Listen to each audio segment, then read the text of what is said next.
We joked that marrying him was a dare. He dared me to come find a ride home and left the venue. Help, Reddits, I think. No, I know. That I've ended up ruining my own life, all because of a silly joke I made with my so-called friends that are now not even speaking to me anymore. They encouraged me. They were laughing, making me feel on top of the world with my little comedy that I had going on at the party, and we joked that marrying him was a dare. Instead of laughing or smiling in that subtle way that Richard had always done, he wore a blank expression, and he stood up, picked his car keys, and dared me to find a ride home, and then he just left. It wasn't something I did intentionally, and I've always joked about it before.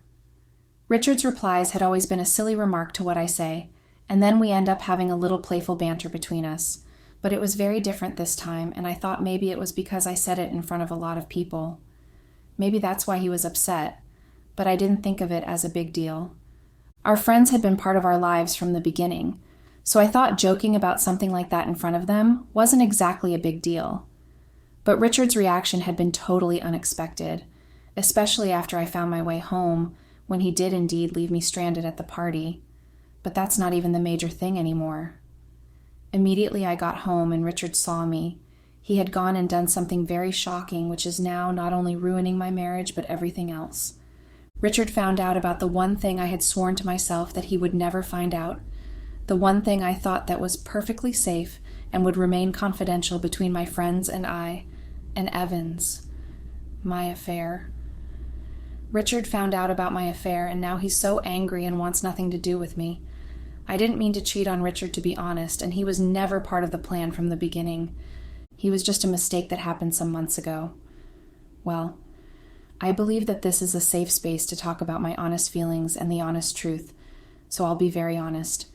I've been married to Richard for 2 years now, and I only met Evans 6 months ago, and honestly, Richard was never the type of guy that I could be with. He was rich, calm, kind, and even romantic, the kind that every girl wants to settle with because of how much he makes himself a safe haven. But I personally had never wanted to settle for him because he wasn't exactly my type. He had a weird head shape, and his skin tone wasn't something I liked, and he didn't have dark hair. In fact, his is ginger-colored, and so were his eyelashes and eyebrows too. He wasn't also the adventurous type, typical safe and boring that a date with for the evening had you yawning several times through the night. But he was rich, very rich in fact. Apart from the fact that he inherited a $1 million company from his father, he also had built himself a good clothing line business to go along with it. It was nice not having to worry about having designer dresses or money problems anymore. Richard was willing to give me everything I wanted, and I thought I was only going to be with him for a short while. Besides, I had someone I was with and in love with at that point, even before I met Richard.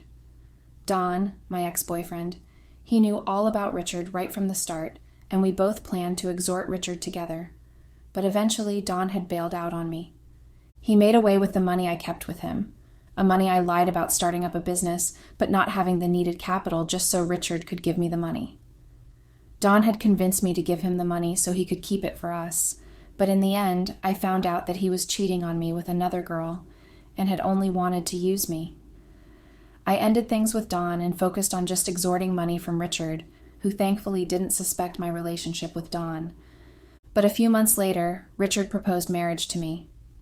It wasn't a surprise because Richard, being so predictable, had hinted at it in one of our conversations, and the ring was kept in his wardrobe, which I had seen.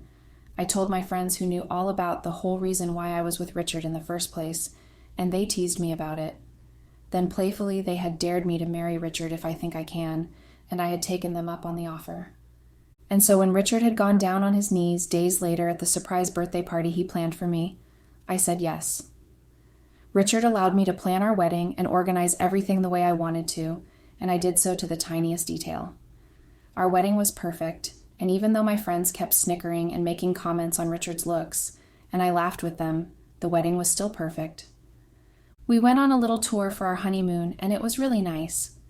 When we settled back into our daily lives, I didn't work. I decided to become a housewife, and Richard had no issues with that. Everything was really perfect, and I got to spend lots of time spending money as I wanted with my friends. Richard was a doting husband who was always buying me gifts from his little work trips, and he was always trying to make sure I was comfortable. My friends envied my lifestyle, especially knowing it was only because of the dare I ended marrying Richard. The point I'm trying to make explaining my life with Richard is that he was just the perfect husband. I had absolutely no reason at all to cheat on him. He gave me everything, including sex. Richard was also good, even better than Dawn, my ex, and so I was quite a satisfied wife for a while. Well, until I started to get bored. I was bored of sitting at home all day with nothing to do, and my friends were always busy with work during the week, so I'm left with my own company until Richard came back from work. I tried to fill in with getting different hobbies, but I would lose interest halfway. I started behaving really differently with Richard, always looking for one excuse or the other to pick a fight with him. He was either too busy for me or never around, and so I started to accuse him of cheating, which I knew wasn't possible because Richard is a one-woman's man.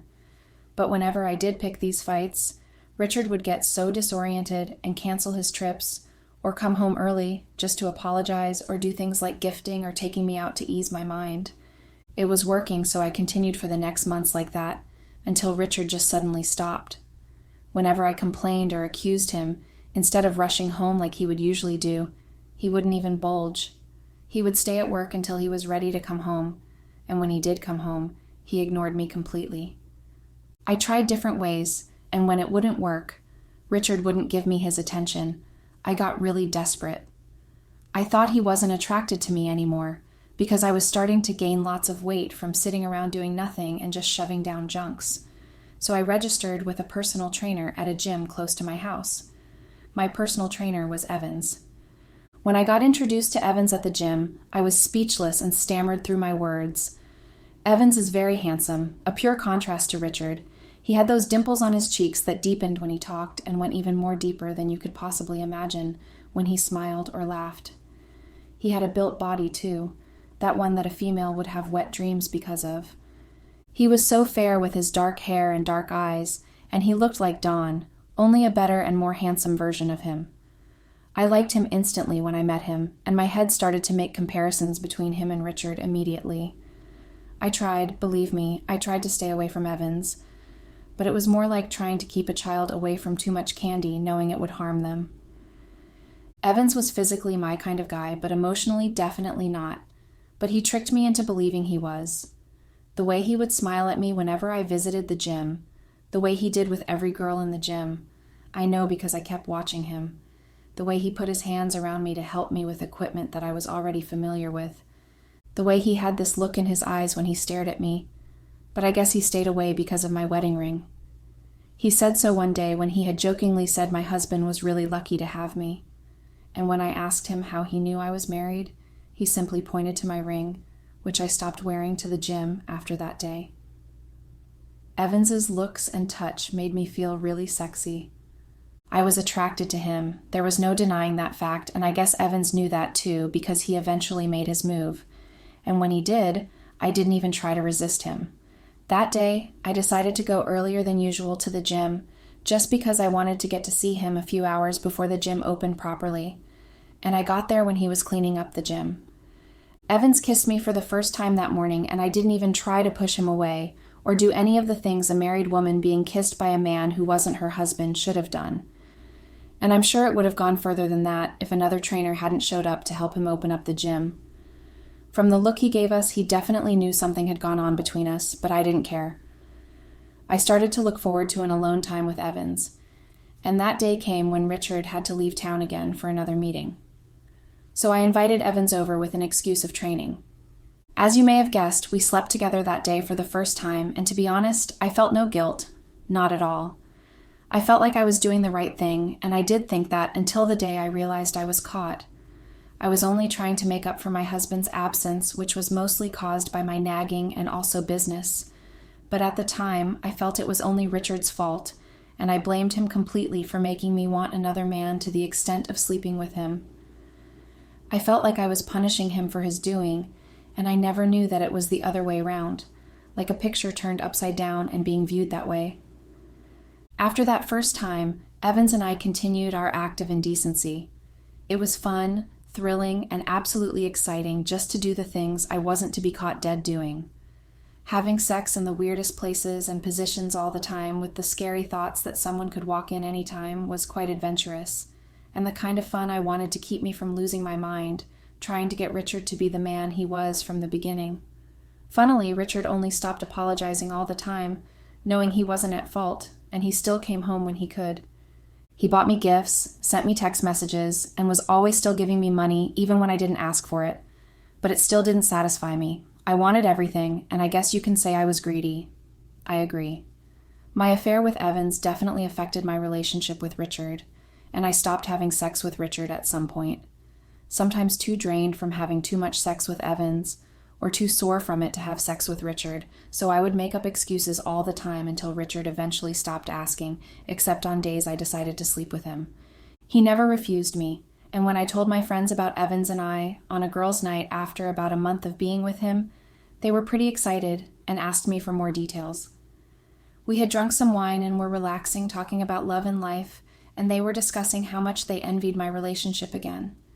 I remember snorting and then telling them about my new exciting relationship with Evans, how easy it was for me to have an orgasm when with him, how exciting it was to hide in their bathroom and have sex. I told them how many of the spaces in my house that must have been corrupted by our indecent act all the time.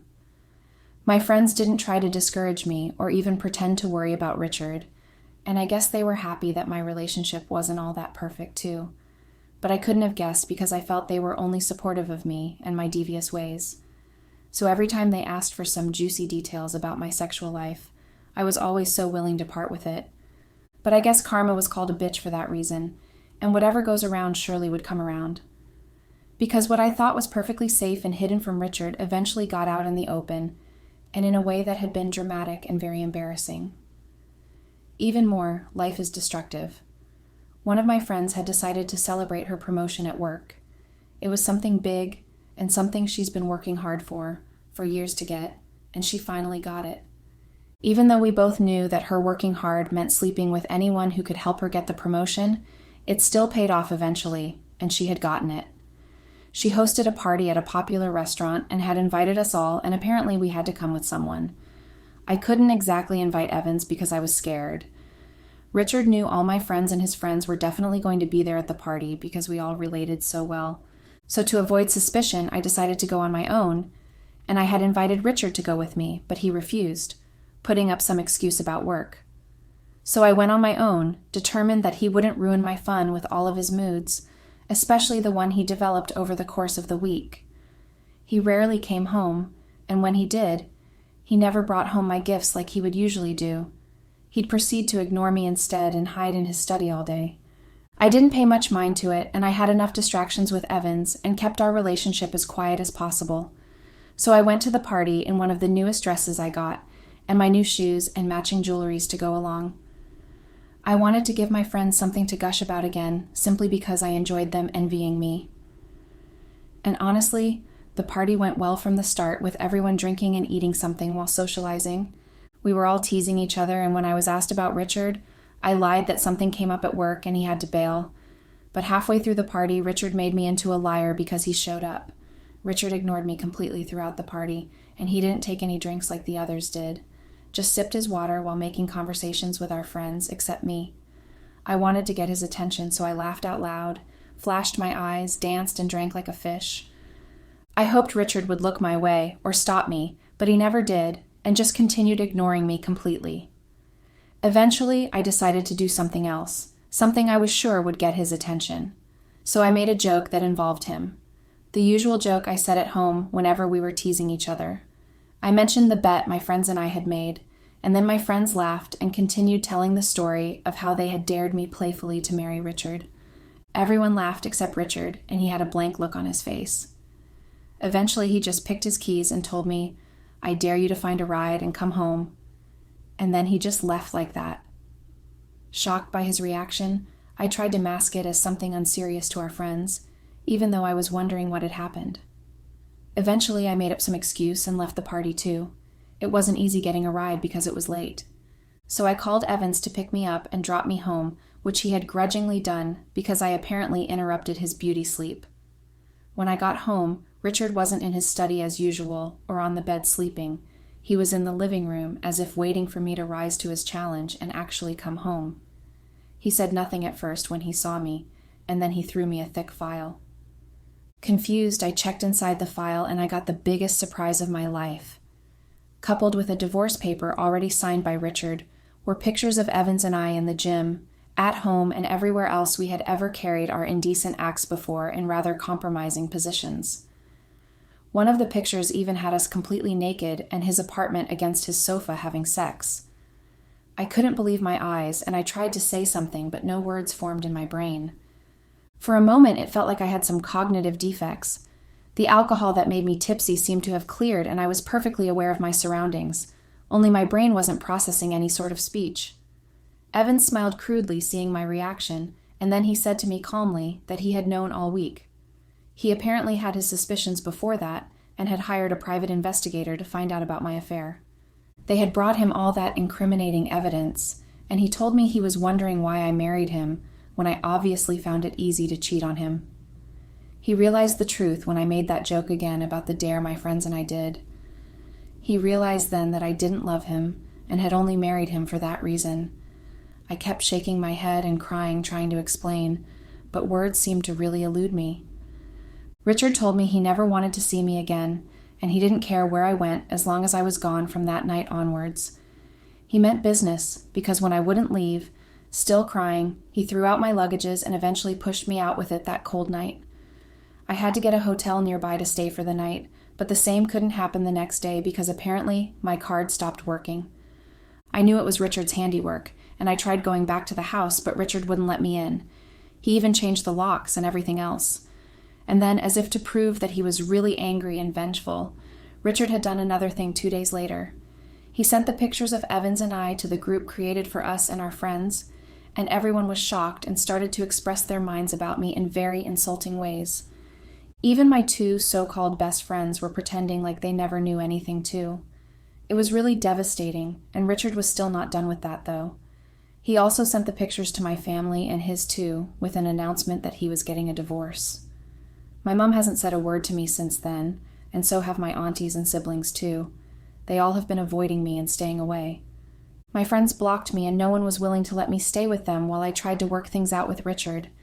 And I've tried so many times, believe me, to beg Richard to forgive me, but he's just been so adamant about his decision of not seeing me.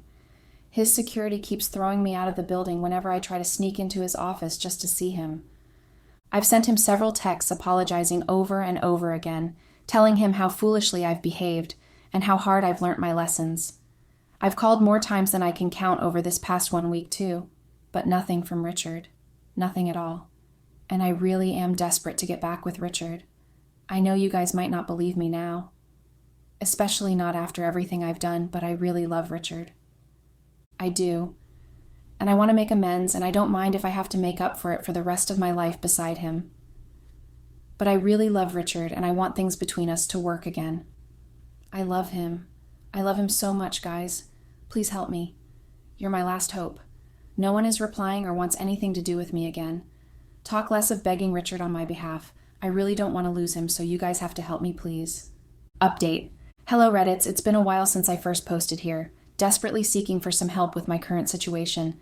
Everything's changed now, and I got some advice that was good and actually helped me settle things between Richard and I. We're good, and that we're even going for couple therapy to help our marriage work. We've learned to love each other even more than before, and I now understand more than ever what it means to cherish someone. I will never let go, and I thank you guys for your advice. I wish all that was true. I wish that's the excuse I have to come to this app after my first post, a month later.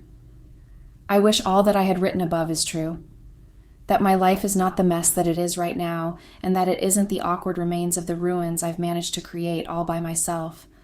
I really don't know what to make of my own life anymore, and it's like every day, life finds a new way to throw a new jab at me, mocking me for my actions that I regret every day now. I've managed to sign the divorce papers just today, not because I wanted to, but because that's one way of atoning for my sins. I don't deserve Richard. I never did, and I regret that it took me so long to realize that fact. I should have never done any of these things, and Richard was the best thing that happened to me and Joe. He has turned to my nemesis because of the horrible things I did to him, and I cheated on him while dating him and did the same thing in marriage, not respecting the sacred vows I made to him, even though all he ever respected was me and our marriage. He was never unfaithful to me, and he gave me everything I could ever ask for: money, love, and attention. He satisfied me with everything, and yet all I had for him was a greedy, selfish, and stupid wife for 3 years, a year of relationship, and 2 years of being married to him. And all I had left for him to remember me as being is a selfish, cheating wife. I cannot say. Words cannot express just how terrible I feel remembering every single thing I have done to hurt Richard and destroy our marriage. We could have made things work if I wasn't stupid enough to have thought of Richard as some paycheck for the work. I did. I should have been appreciative and not gone ahead to cheat with someone who isn't worth it in the first place. Someone who, since Richard had sent his boss our pictures, had only called me once to yell at me and blame me for ruining his life, and hadn't called me ever since. He doesn't care whether or not my own life is being ruined too, whether or not everything we did has also affected not only my marriage, but I've lost all of my friends and family too. He cares nothing about me. A passing distraction, that was all I ever was for him. I still regret so much that I ever thought of him as a reason to forget my life as a wife, who had always left too much lumps to be filled in her marriage. I should have realized sooner than later that Evans was never in love with me, and he only wanted to sleep with me because I made myself available. I was too available, and I realized that the many times I had gone to the gym wearing shorts that clung to my butt and tops that barely concealed anything, so that when I ran on the thread, it would get me the attention I thought I deserved. I had only instead drawn to myself someone who wasn't worth risking anything for. I remember so well the look in Richard's face as he dared me to come home, and when I did go home, I remember so vividly, regardless of the fact that I was tipsy. Regardless of the fact that whenever I was tipsy, I never really remembered anything. It's like my brain is trying to punish me too, reminding me of that painful memory when Richard had shown me those pictures. He had looked at me the way he had never in all our years of being together, that drawn, blank expression on his face like he was dealing with a stranger and not me. The way he had spoken, like I hadn't just destroyed the love that he thought would last forever, like he wasn't in love with me anymore. I realized then just how far I had gone, destroying the only good thing that I had going for myself. Richard loved me more than anyone else could have ever done, and yet all I managed to do was reduce his love into something I could make a game about. Richard was never stupid. He loved enough to trust me, and all I did at the end of day was betray that trust in the most wicked way possible. And honestly, I regret everything that I did because at the end of the day, I ended up self-destructing. I don't know how to manage. I have no friends, no family, no one on my side, and there's you guys too. The way you seem to put me down, even after listening to my side of the story. The cruel backlashing you guys seem very good at, affecting and dashing every hope of me thinking I could ever get another chance with Richard. You guys have insulted me with every chance you've got. You've ensured that I realize so well how stupid I have been, and even more so, you make me feel so insane for doing the things I did. I came here to seek advice and know if it was possible to mend the broken trust between Steve and I. I thought maybe if I shared my part of the story online that I would get some sort of advice. I honestly don't know what I was thinking that you guys would understand me and try to help me. But you guys made it your duty to let me know exactly what you feel about me and my wishes in not so polite words. Your choice of words and the way you've chosen to react to my post made out of desperation is very chilling. My mind has been in a permanent state of disarray, and I almost regret the decision of actually coming online with my story. You guys made me feel really worthless, which is far worse than I already feel about the whole thing. It doesn't help matters that everything is literally my fault. I caused it all, and I really regret everything. I cannot blame you guys because I did everything myself. It's all my fault. But it really doesn't reduce the pain that I feel being stuck here with no one. Sometimes I wish so desperately that all that happened is just some bad dream, and that I would go to bed in the night and wake up to Richard's bare chest in the morning with his arms around me. No. But then I wake up again to the coldness around the house and the coldness in my heart. It's like every day I find new things to regret, and it just keeps piling up. Every day I keep rethinking my choices, the ones I could have made otherwise and still remain in Richard's house as his wife, whom he loves so much. The choices I could have made to love the man that had already treated me right. The choices I could have made never to make that silly joke I made, all because I wanted to spite him for not giving me attention. It's so draining being me right now, and I wish I can totally undo my wrongs, but even I and my delusions know how impossible that is. Update. Hello Reddits, it's me again, and this is my final post here. I've realized that even posting about my feelings to people that couldn't care less about me isn't exactly helping me as I thought it would. I am still stuck in that dark path that is now my life. You know that saying about time healing wounds? Well, it's a lie, and I'm a living witness of that. Time has healed nothing, and in truth, it has only worsened and made the wound even deeper as it passes by. I miss Richard so much, and the feeling just keeps getting intensified more and more each day. I miss his touches, his laughter when he scared me around the house, and I miss those serious looks he usually would give when paying attention to the things I was saying, regardless of how stupid the thing might be. I miss how he would randomly buy me gifts for no occasions at all, and I miss how he kisses me and how he made me feel during the duration of our relationship. I miss the whole relationship we had, the things he did that I never considered special, and the big ones too. I know how well I should have cherished those moments, and I know I should have held tight to him and never have done the outrageous things that I did. I regret so badly why I ruined the good thing that was between us, and I regret ever thinking that I could get away with everything I did.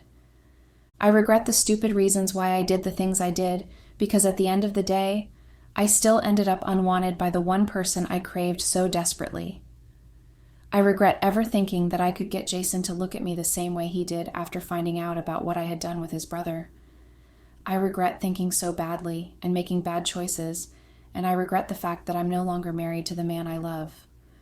I regret that very day I had been stupid enough to visit Jake, and the painful thing that I regret the most is losing the love of my life. I took his love for granted, and I don't think I'll ever recover from treating him the way I did. He trusted me, and yet I managed to squash that trust with just one action of mine. If anyone is interested in asking me what my dream is right now, I would tell them it is to go back in time and undo my mistakes. I would go back in time and would have avoided lying to Jake at all cost. I would have run the other way across the world if I had to, just to avoid seeing Jake again, or even sleeping with him. But then sinners aren't dreamers, right? I have no right to wish for something like that. It just will never happen. I'm stuck here my whole life in this hellhole that I created for myself.